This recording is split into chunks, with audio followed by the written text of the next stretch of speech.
No political appointee at any level shall be a voting delegate or be voted for at the convention or congress of any political party for the purpose of the nomination of candidates for any election. This is Section 8412 of the amended Electoral Act, which was signed into law very recently by the president. Even when he signed that amended Electoral Act into law, he pointed out this particular part of the act, saying that this was a part which he had serious objections to. Well, finally, himself and the Attorney General of the Federation have approached the Supreme Court for an interpretation of Section 8412 of the Electoral Act. We have with us this morning Mr. Kehinde Eleja, who is a senior advocate of Nigeria, joining us via Zoom to shed a little more light on what this particular section says and what exactly is causing controversy on this particular matter. Thank you so much for joining us, Senior Advocate of Nigeria, Mr. Kehinde Eleja. You've seen the process that this particular act has caused us to take. We've seen what the Federal High Court said in Umuahia. We've also seen the Court of Appeal step into it. Interestingly, the Court of Appeal talked about a lack of jurisdiction that the Federal High Court had in Umuahia, but went a step further to say that if it were to determine the case on its merits, it certainly was going to say that Section 8412 was not consistent with the Constitution of the Federal Republic of Nigeria. And right now we've seen that finally, it's on its last leg, the President and the AGF have finally approached the Supreme Court for interpretation. Did you find the ruling of the appeal court a little interesting?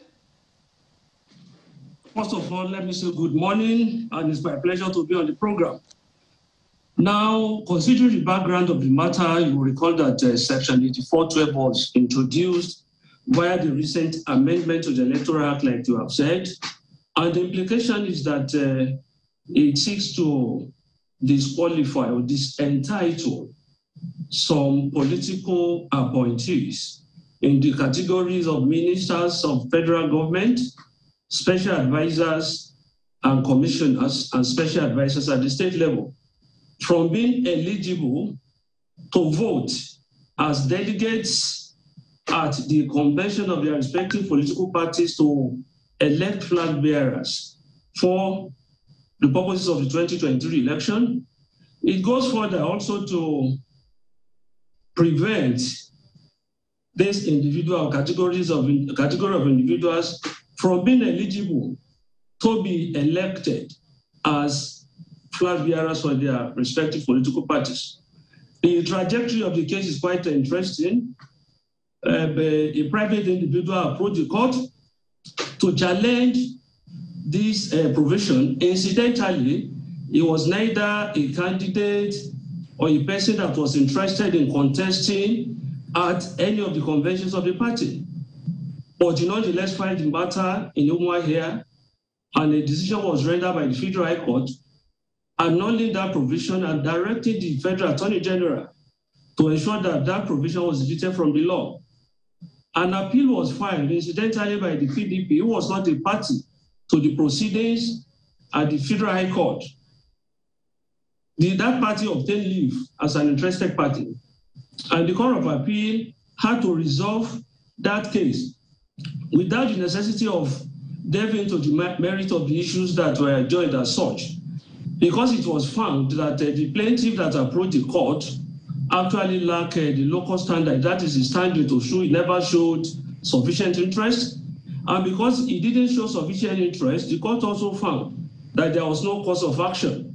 That is to say, there was no life issue to be determined by the court between the person that approached the court and the person that was sued as a defendant before the court. On that note, the court decided that there was absence of jurisdiction, and accordingly brought the matter to an end.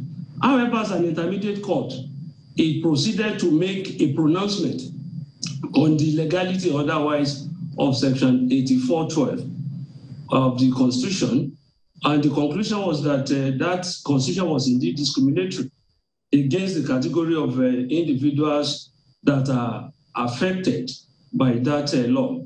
Well, the pronouncement of the Court of Appeal, to the best of my knowledge, is not yet before the Supreme Court, but it's a matter of common knowledge that the Federal Attorney General is already before the Supreme Court and the President of the country to invoke the original jurisdiction of the Supreme Court to have that section of the law struck down so that it will allow people to participate in it. Well, at this level, I must say that papers, to the best of my knowledge, have been filed and exchanged by the parties who are involved.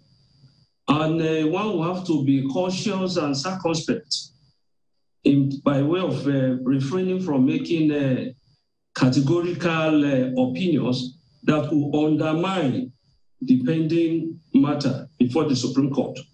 I rather want to consider what are the issues or what could have informed the decision of the legislature to introduce this kind of a legislation into our electoral law. Like I said, the matter is sub judice before the Supreme Court, and we have eminent counsel representing the diverse interests before the Supreme Court. That is why I want to refrain from making any categorical pronouncement about the legality or otherwise of the said provision of the Electoral Act.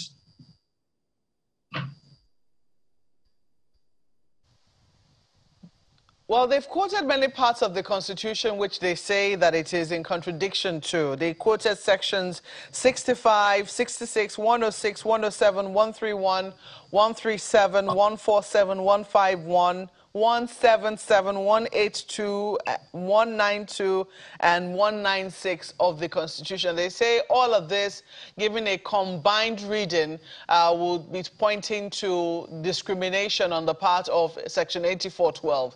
I'm wondering what exactly will those who are arguing on the opposing side, because I imagine that when you take it to the court, the Supreme Court, for interpretation, maybe there will be those who will offer a counter-argument. What exactly will be the counter-argument in this case? Well, honestly, I don't want to be preemptive of the argument that may come from the other side. But you see, provisions of the Constitution are usually not made in absolute terms. For every general rule, there is always an exception. Their strongest argument will appear to be, those who are the proponent of the illegality of Section 8412. Their strongest argument will be that perhaps Section 8412 is discriminatory, and the offense provisions of Section 42, which prescribes that nobody shall suffer any discrimination on account of his tribe, religion, ethnicity, etc., etc. But then if you look at that section of the law, it is not one that is made in absolute terms. I'm talking about Section 42 now. You will discover that there is a proviso there which says that nothing in the provision of Section 42 shall lead to invalidation of whatever thing that has been done in contravention of that law. If a law has been made in the public interest to protect public moral and so on and so forth, a number of exceptions were recognized there. I think one could seek umbrage under that provision to argue that the intendment of this law is to ensure that those who have been appointed and shadowed with responsibilities of discharging functions as ministers, commissioners, special advisors, and so on and so forth, have a choice of remaining to fulfill the obligations, the responsibilities entrusted upon them by their appointers. At the same time, they have a discretion of leaving government to seek elective positions if they so desire. So a situation whereby you have, for example, a good number of ministers, I think 12 or so of them, who still have about a year to the end of their tenure, now embracing intention to contest elective positions. while still maintaining their positions as appointees of the minister of the president, will not, in my humble opinion, all go well for the smooth running of government. In any event, the entitlement to seek political office, in my own opinion, is not something that will be strictly taken as a fundamental right. It's a matter in respect of which an individual has a choice. The choice to either remain or the choice to be opt out and go and face elective position. That's my candid opinion on the point. One of the questions that come to my mind, Mr. Leja, is you've spoken to it a little, and I would like you to expatiate a little further. There is the letter of the law, which, of course, is the interpretation that is being talked about, and there is also the spirit of the law, which is the intendment that you spoke to earlier. I'm wondering if you think that the spirit of the law, whatever it is that the law intended, that section 8412 intended, should be something that's a principle that all political parties should take on without necessarily, putting it into the law. Because there are those who will be wondering, you can't eat your cake and still have it in your hand. That's how some people might want to perceive that law. Do you think it is something that should just be known without necessarily even making such a big deal of it to the point that we're taking it to the Supreme Court? But you see, in the other decent climes, where people take the act of governance with the requisite seriousness, there won't be need to enact a provision like Section 84 sub 12. But this is our own country, which is an interesting one, in which somebody will want to eat his cake and at the same time have it. I must say that in a number of states, some governors have acted appropriately, even before the decision was rendered by the Federal High Court in Owerri, directing political appointees seeking elective positions to resign their positions so that they will frontally face that issue and allow others to continue with the act of the governance, since they still have about a year or even more. So in an ideal setting, it shouldn't take the legislature having to enact this kind of law. But this is Nigeria, and I think that law came about as a result of the need to ensure that for those who are not willing to do this on their own, well, perhaps the law should do something by way of excluding them so that they face whatever they intend to face. You could see the way the matter is even going. The central bank governor, despite his position, is also clamoring now, I want to contest an elective position, considering the very sensitive nature of the office which he occupies and the kind of partnership that had existed over the years between that CBN, which is superintends, and the electoral body, that's the highlight. It's an unfortunate situation. And I think that will also be part of the reasons that will justify the enactment of Section 8412 of the Electoral Act. Also, you've referenced some states taking that action.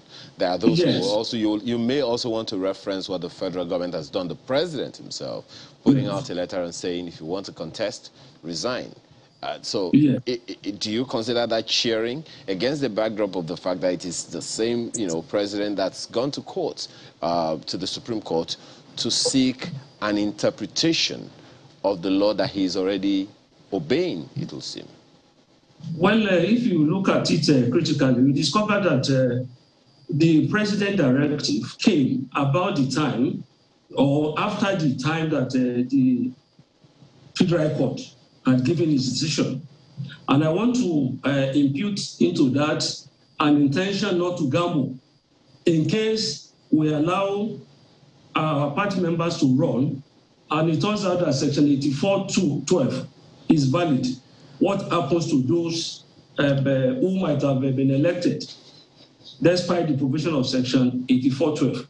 So the president's reaction, I believe, came as a result of the decision of the Court of Appeal on that matter. so that the president will appear to want to be careful in taking a decision. Well, having said that, I think it is the entitlement of anyone who is aggrieved to approach the court. Morally, one may say, oh, it probably is not right. But as a matter of the law, the president reserves the right to go to the Supreme Court. Whether or not as either the president or even the attorney general, whether or not they have local standard, will be a different matter at the end of the day. Since you're rather careful because the case is still before the court and you would not want to preempt, the outcome, I'd like us to dance around it a little, particularly by going back to the beginning, looking at the outcome of the ruling of the Abia court. CSOs are asking, who is Unduka Edede? What's his interest, set against the backdrop of the ruling of the High Court that said that the man had no locus standi? And why the hurry with which, the case was dispensed with without recourse to the legislators themselves who should have been named as defendants in the case? You see, we are lucky in this country, regardless of whatever may be said by anybody about our judiciary. We have a very responsible and responsive judiciary. Given the urgency of the matter, of the fast approaching primaries of the political parties, in line with the timetable released by INEC, I think the decision of the Federal High Court to determine that matter expeditiously, rather than being condemned, ought to be commended. And the Court of Appeal, that issue also featured as a point of complaint in the Court of Appeal, before the Court of Appeal. And the Court of Appeal found nothing wrong in the way and manner the matter was expeditiously had, given the national importance of that matter. Of course, what could not be disputed is that the man that went to court, even from all the processes filed, did not disclose sufficient interest in the outcome of that case. The question again, which the Court of Appeal also adverted to in that decision, had to do with why the choice of Owerri for purpose of such a matter that is of national importance. And the Court of Appeal, in its judgment, was of the opinion that the litigants have a duty to avoid forum shopping, looking for a convenient venue where probably they will get amenable decisions of the court. But like it's been said earlier, the principal reason for allowing the appeal had to do with the issue of a local standard of the plaintiff before the Federal Court. As we wind down on this conversation, I know there's a morality that is being talked about here and there, saying, I mean, it doesn't make sense for you to, as the expression goes, eat your cake and have it in your hand. And I'm just thinking, how far then can we extrapolate this? What's the difference between, just allow me here, hypothetically speaking, a House of Reps member, a senator, a governor seeking elective office or seeking re-election, and a political appointee, seeking election? Because in any case, they'll both use their office as some form of, influence and all of that. So really, is that something we should also be looking into? Yes, I know one is elected, the other is appointed, but I think the idea here is using that office, the power of the office, the resources, to influence the outcome of the election. I quite appreciate your point. But we discover that if you look at the law, for those elective offices, certain definite terms have been created.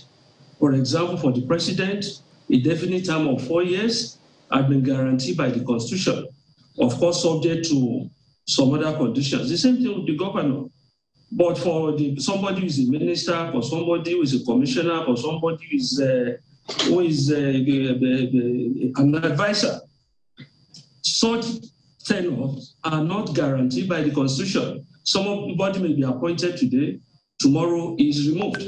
That is the distinction I could make between the two offices. One, the term is prescribed, it is protected, it is guaranteed. For the other one, the appointed ones, no, there is no security of terms. Okay.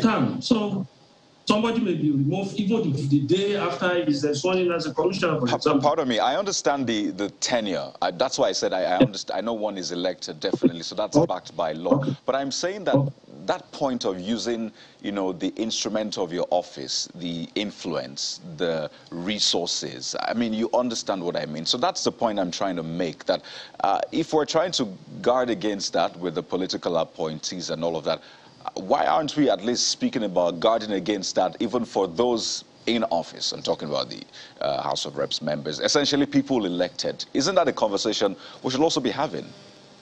Well, I quite appreciate your point. It's a bit technical, but I believe that this process is an ongoing process. Our democracy is still one that is developing. Maybe at some point in future, matters may also crystallize up to that level.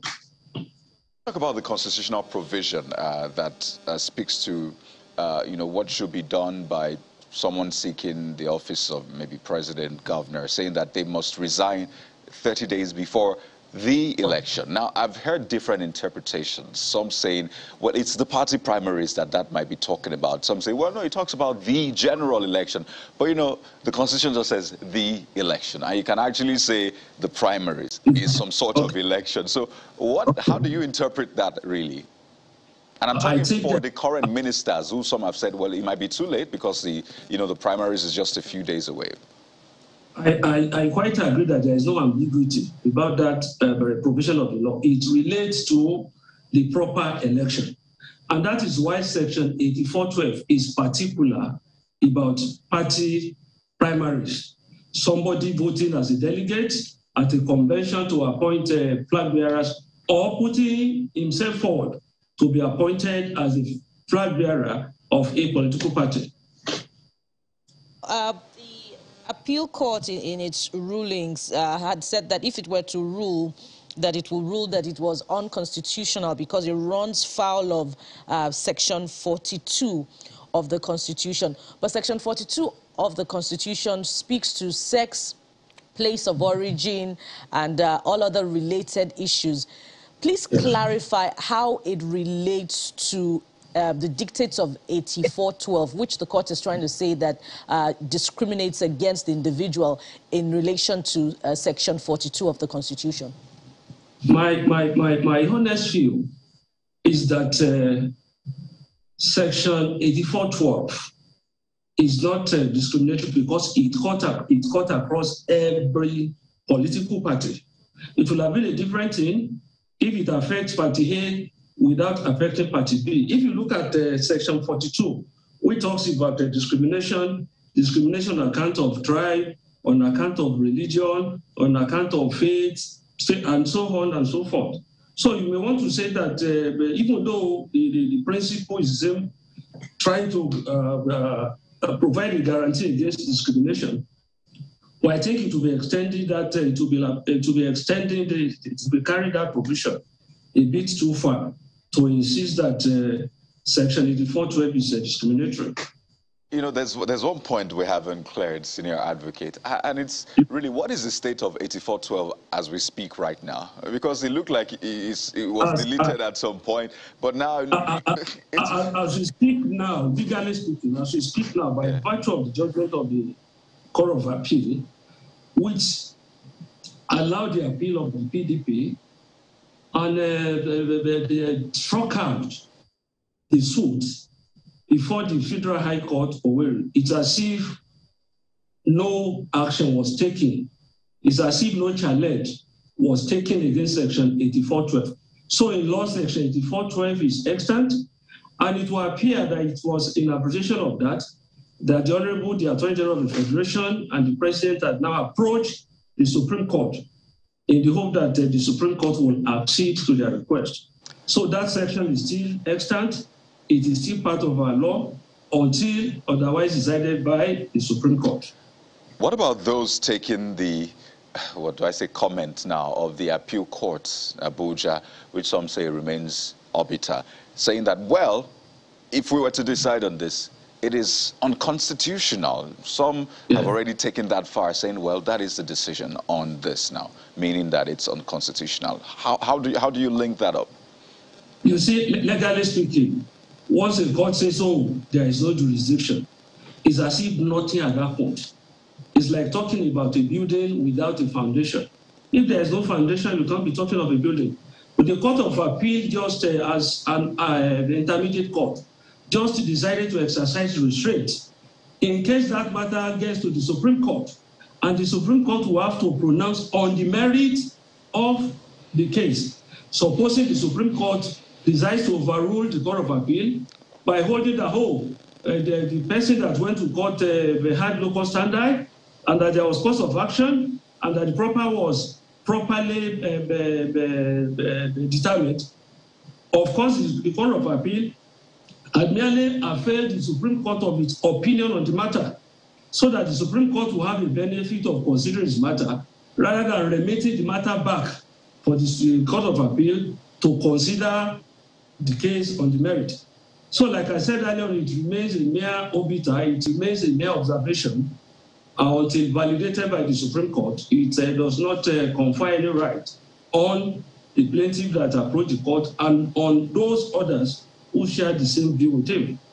Well, someone else has, of course, you know, there are diverse opinions and perspectives to Section 8412 of the Electoral Act 2022.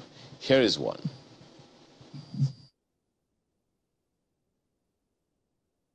Assembly was making Section 84 subsection 12 in the amended Electoral Act by saying all political appointees shall not partake, shall not vote or be voted for at congresses of political parties. It was acting ultra vires because the Constitution in Section 65, 66, 175, 176, 182, 183 has already told us who can contest elections or who is disqualified from contesting elections. So the National Assembly cannot add or subtract. The court has spoken and it is finished. It is finished. Once the court has spoken, except the people, the defendants in that case, appeal the judgment, and the Court of Appeal sets aside that judgment, and it further goes to the Supreme Court, the final Court of Appeal, and it sets it aside. That judgment remains extant, subsisting, valid, and constitutional. Well, so much has been said about that already, Mr. Elijah. You have also alluded to that. And of course, the appeal court has since spoken on that. And you said that that addendum of the Court of Appeal may not be as valid as is. But then there are those who are questioning the local standard of those who took these matters to court. The individual who took the case to court in Umuahia, and then the political party that, you know, also took this matter up in the Court of Appeal. There are those who are wondering, since they are not parties, should the case even be an issue in the first place? Whether the case should be an issue in the first place, because that's the essence of what the Court of Appeal has said. You have not demonstrated sufficient interest. Oh, you have not said, I have collected the nomination form. I intend to run for a particular office at the convention of my party, slated for so that he has not said so. What he has simply said is that, oh, I'm a politician. I have the intention of voting for some people who are appointees, political appointees, and who occupy positions now. Therefore, that is my local standard. The court said no. You can't, on account of that, be trying to invoke the judicial power of the court under the Constitution. So that is the basis. Actually, I believe those who could properly challenge this provision are either political parties or individuals who have evinced intention to contest. And those individuals must fall into categories of persons affected by the provisions of Section 84 subject, that is, political appointees occupying positions of either minister, commissioner, or special advisors, and other positions in that respect. So that is my view. Well, Mr. Leja, there's also that, I mean, as a result of all of these issues that are arising from time to time, it would seem like the Judicial Council or Judicial Commission is beginning to get interested in all of this. Consequently, that guidelines came from the NJC saying these are the things to do, these are the things to not do, especially by heads of court and all of that. First of all, what do you make of all those guidelines, and if you want to reference any specific one, and how they may help to make the electoral process this time around easier and better, or mar the process altogether? Okay, thank you very much. Now, of recent, the National Judicial Council issued a policy directive, or direction rather, regulating filing and hearing of electoral matters. The background for the issuance of this direction is that it has been shown that when it comes to political matters that have to do with elective offices, a lot of untoward things happen. For example, you see politicians indulging what is called forum shopping. Somebody is filing a matter has to do with senatorial seat, for example, in Kwara. Somebody is coming to Oyo State, for example, to file an action in the Federal High Court, or is coming to Abuja or elsewhere. The matter is coming from Edo State, for example. Somebody is going to Borno to institute an action. People now doing what is called forum shopping, looking for a venue where they will get a favorable judgment. We also discovered that their multiplicity is also a common feature. Before now, that you see multiplicity of action on the same subject matter. For example, on a single senatorial seat, there could be up to 6, 7 litigations, cases filed before the Federal High Court in Abuja, another one in Lagos, one before the Abia State High Court, another one before Taraba State High Court, and on and on. At the end of the day, this leads to conflicting decisions. And this is a serious, this causes a lot of embarrassment to the judiciary. It is also not good for image of the legal profession and the country at large. This is the basis why it is the NJC has now deemed it fit to issue a practice direction to regulate how pre-election matters and elections having to do with party primaries and all whatnot will be handled. And the essence of it, or the summary of it, is to ensure that cases that have national feature, that is to say, irrespective of which the issues being sought or the reliefs being claimed, extend beyond the territorial area of a particular state. Such matters ought to be filed under the under the new direction. Will now have to be filed before the FCT High Court. Now, where is the matter that is exclusively within the jurisdiction of the Federal High Court? Such matter will have to be filed at the Federal High Court in Abuja. Now, for matters that are limited to the individual states, they must be filed within the states where they arose, so that they could be determined there, so that you don't start gallivanting around looking for favorable judgment or unnecessarily burdening those courts in Abuja. Experience has shown that during election, during the periods like this, you discover that Federal High Court and even High Court in Abuja, they hardly attend to any other matter other than electoral matters. This is also part of the intent and the rationale behind this law. So what has now been said... Two quick questions for you. You've been... Yes, please. I don't know if you can hear me. I can. Two quick questions for you. You were talking about the policy directive given by the NJC.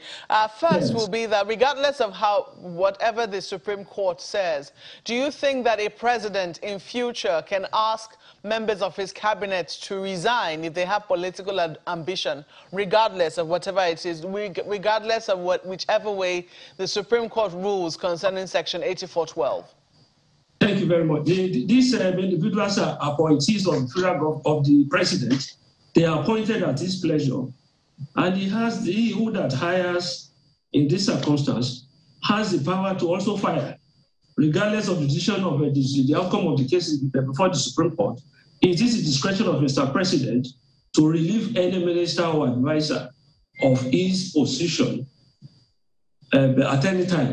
But it would seem that, you know, the Electoral Act, despite the painstaking efforts which the National Assembly put into it, and remember the clamor from civil society organizations, and when it was eventually passed on to the president, the clamor also for him to sign. Eventually he did sign, and it came with this objection, so to speak, which has now found its way up to the Supreme Court.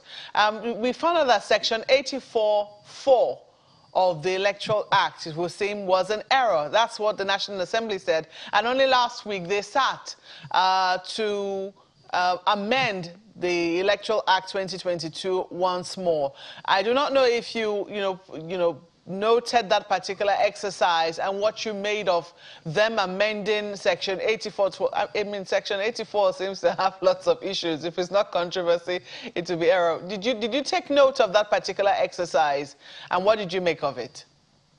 Quite honestly, I have not averted my mind to that. I was not aware any such exercise took place.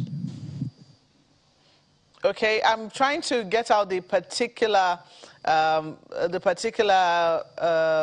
yes, this is it now. Just noting, last week the Senate did amend Section 84(8), beg your pardon, it was not 84(4), 84(8) of the 2022 Electoral Act, and they said the clause was to amend an error which should allow statutory delegates partake in party primaries. It was to make provision for delegates who will not be elected as ad hoc delegates to participate in the conventions, congresses, or meetings of political parties. I do not know if perhaps in the efforts to try and ensure that, you know, political appointees do not participate as delegates, perhaps there was an error or an omission made which was preventing delegates who will not be elected from participating in the conventions, congresses, or meetings of political parties? Well, clearly from what you have just read out, it's very evident that in a bid to bring in this Section 84(12), it will appear a blanket provision was initially made in Section 84 sub 4. Now, having realized that, they went back to see to it that statutory delegates will take part in these congresses. Ordinarily, ministers, commissioners, special advisors, ordinarily under the respective constitution of the leading political parties, are statutory delegates. So what they have done now will appear to be that we know those that we want to exclude. And those are the people in the category that have been mentioned in Section 84(12), while other delegates will remain as a statutory delegates. I think that's what they are just trying to do. I think it's trying to work in harmony to bring Section 84(4) in harmony with Section 84(12) of the Electoral Act. Okay. Well, there's also the talk, we've not been able to confirm this independently. There's also the talk that currently existing are public service rules, which already stipulate that, public servants, and that includes civil servants as well, should, resign from office if they seek political appointment. I do not know if you're privy to any such rule, because we also saw what the CBN governor tried to do by also going to court to say that he is exempt from, some of those rules. Whichever way this judgment swings, that's the Section 84(12), do you think that it's going to be problematic for any public service rules if they do exist in that regard? I do not share that view. I think the public service rules relate to a certain category of persons, those who are civil servants. They are different from political appointees. And my take is that it is clear now that politicians could take part, civil servants could take part in political parties' activities. They could even aspire to be elected. Of course, subject to the rule of having to either resign their position or seek leave of absence at least 30 days before the election. But then again, they will still have to come to terms with the problem created by Section 84, 12 now. Beg your pardon. Okay, that is not Section 84.12 is not applicable to them. They can't take part in the party activities. They can't put themselves out of course, subject to the resigning at least 30 days before the proper election is held.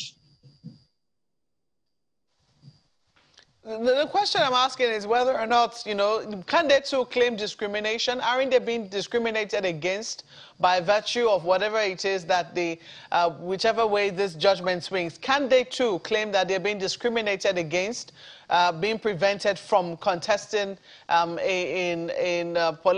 having a political life because of their position as civil servants? Well, it is open to them. If they have a genuine cause to do so, of course they will complain. But I do not see how they can complain in good conscience. They were aware before they joined the civil service about the applicable rules. And of course, it is not as if any impediment is put on their way by the way it has been done for political appointees. So I don't see them suffering any hindrance. Well, Mr. Kendi Eleja, Senior Advocate of Nigeria, thank you for speaking with us on Sunrise Elite this morning. Thank you very much. It's my pleasure.